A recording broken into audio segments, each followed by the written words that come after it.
Hi, I'm Paul. And I'm Trace. And we're here to tell you about some really great tips to look for when looking for a buyer's agent. Okay, now what's a buyer's agent? Buyer's agent is the person that represents the buyer when looking to buy a home. Okay, so we go and we're gonna go buy a house, and then we're gonna go and we talk to different realtors, but it's very confusing. It's like, okay, they're gonna work for us and we don't have to pay for them, but we want to make sure we get the best person. I just had a recent experience with a phenomenal buyer's agent. Really? What did you find that was different about this guy from all the rest? Okay, the first thing, and it sounds kind of obvious, but he listened. They said we would like this type of neighborhood. They didn't have a lot of the specifics. We want this type of neighborhood. We'd like this type of house.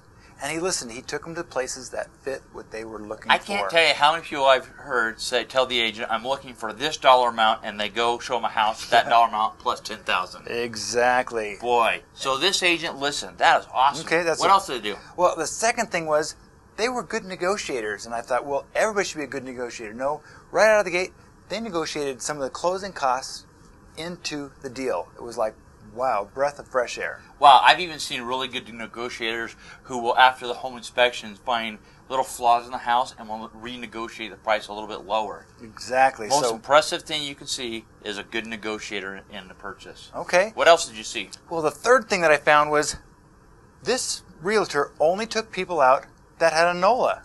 Oh my gosh, the NOLA, that keeps coming around. That's a notice of loan approval, and it always trumps the pre-approval. How come? Well, I'm not an English major, but pre means before, so you don't want a before your approved letter or a before your qualified letter. I'm approved to buy a house. I got a notice of loan approval. Exactly. So this realtor said, hey, before we go in and look at a house, before we go start shopping, let's find out how much we can afford and what's realistic to buy. Well, you don't want to fall in love with a house and find out you can't get it. That is emotionally just draining. Exactly. So this realtor said, in order for us to go and start working together and be serious about it, let's make sure that you can get what you're looking at. Wow. Okay. And the last thing, and this was really, really exciting, a buyer's agreement. And I thought, what?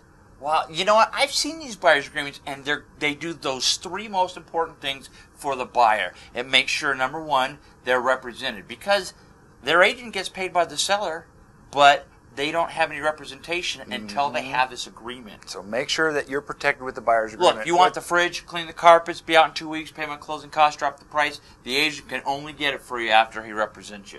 Okay, so the buyer's agreement, what's the third thing it does? Well, the second thing is make sure it's still free. Make sure it doesn't cost you anything. But the third most important thing is you want this guy to be your financial priest. I got to tell you, I'm in the loan business 1 month. I had a family come in. Grandma died and left them $50,000, and they were going to buy a little $100,000 house. This is 20 years ago, and they went and made an offer, and the agent said, how are you looking for your financing? They said, we got $50,000 here. No problem. You're slam dunk. I see where this is going. We went in. They made an offer for $1,000 less. The guy negotiated him a good price. Took it to the other agent. He says, how's your buyers? And he goes, they got $50,000. Grandma gave it to him. Went and made the offer to the seller and said, it's $1,000 light. The seller said, well, how good's the buyer? They go, Grandma died and left him $50,000. Said, $50,000? They got enough to pay. We're not dropping our price. And it killed the whole deal because their information wasn't confidential. So that third thing it does is it makes that agent your financial priest. And it keeps them to be a good negotiator. So there's 4 quick things that will help you. So first one is? You want them to be a good negotiator. Get you the good deal, pay the closing costs. Okay, second thing is? You want them to listen. That makes sense. Third thing? You want to make sure that they're only showing homes to people that are qualified. And the fourth thing? A buyer's agreement that protects you, make sure the relationship's good. So it'll save you time, it'll save you money, and most importantly, it'll save you heartache. That's great. Well, we appreciate you listening to us. If you have any questions or would like to get a good referral from a buyer's agent for us, please give us a call. Okay, and look for our videos. We have Mythbusters on mortgage myths. 7 red flags to look for when interviewing your loan guy. Okay, I think that's it. We'll see you soon. Hey, have a great day. See ya. Bye-bye.